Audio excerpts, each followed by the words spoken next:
जनता से इतना ही अनुरोध है कि जो हमारा कलंक लगा है, हमारा काम ठीक लगा हो तो हमको न्याय चाहिए और जनता की अदालत में आए हुए हैं, हमको न्याय दे। जो हमको हमारी विजय करे और उनकी विजय है, हमारी विजय जनता की विजय है। 5 साल सेवा हमारा देखा है, 5 साल और हमको मौका दे।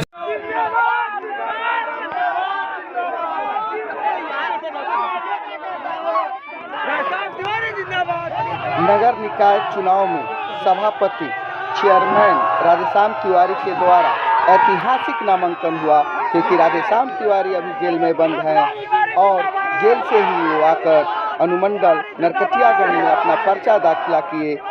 दरमियान पब्लिक का काफ़ी हुजूम देखने को मिला, जन सैलाब उभर पड़ी।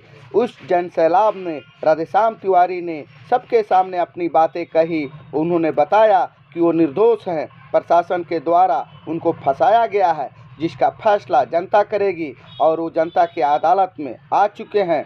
जनता उनको जीत का सेहरा पहनाकर सबके सामने दागदार दामन को बेदाग करेगी और वो खुद 5 वर्षों में इस शहर का विकास करेंगे।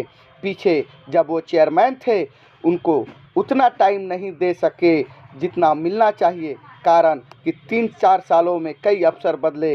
वो भी जब समय कोरोना था उस समय भी उन्होंने विकास किया और आज भी करने का वादा कर रहे हैं। जनता से कह रहे हैं कि एक मौका ज़रूर दें और जीत का ताज पहनाएं। नमस्कार।